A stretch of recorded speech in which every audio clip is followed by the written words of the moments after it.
Welcome to this tutorial on how to use N8N. In this video, I will guide you through the basics so you can start building your own automations. By the end, you will know how to create a workflow, connect nodes, and use triggers to make your workflows run automatically. N8N is a workflow automation tool. It connects different apps and services so they can work together. Each step in an automation is called a node. A node can represent an app like Google Sheets, a service like Slack, or a simple function such as setting data. By linking nodes together, you build a workflow. The first thing you need is access to N8N.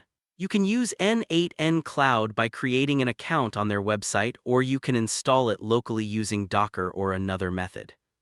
For this tutorial, we will assume you already have N8N running, and you are logged into the editor.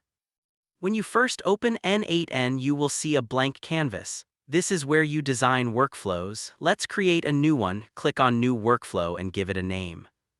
On the canvas, click the plus button to add your first node. For example, add an HTTP request node. In this node, you can enter the URL you want to call and set the method such as GET or POST. You can then test it by clicking Execute Node to see the results. Now let's connect another node. Add a set node and link it to the HTTP request node by dragging from one to the other. The set node allows you to create or change data that comes from the previous step. When the workflow runs, information flows through in order, starting from the first node to the next. Most workflows also need credentials. Credentials are where you save authentication details so N8N can connect securely to external services. For example, if you want to use Google Sheets, you create Google credentials once and then select them inside the node. This keeps things organized and secure. To make a workflow run automatically, you need a trigger. A trigger is a special node that starts the workflow. For example, you can use a webhook trigger that listens for incoming requests.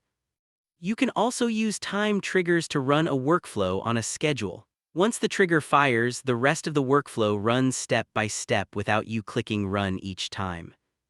After building your workflow, you can test it by clicking Execute Workflow. You will see the results of each node, which makes it easy to check if everything works correctly.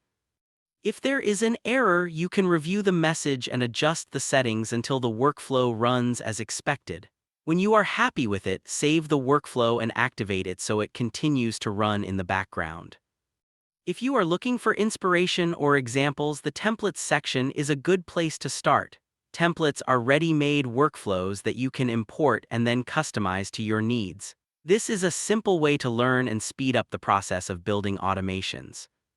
That is the core of how to use N8N. You can now create workflows, connect nodes, use triggers, and manage credentials. With just these basics, you can already save time by automating common tasks and connecting your favorite tools.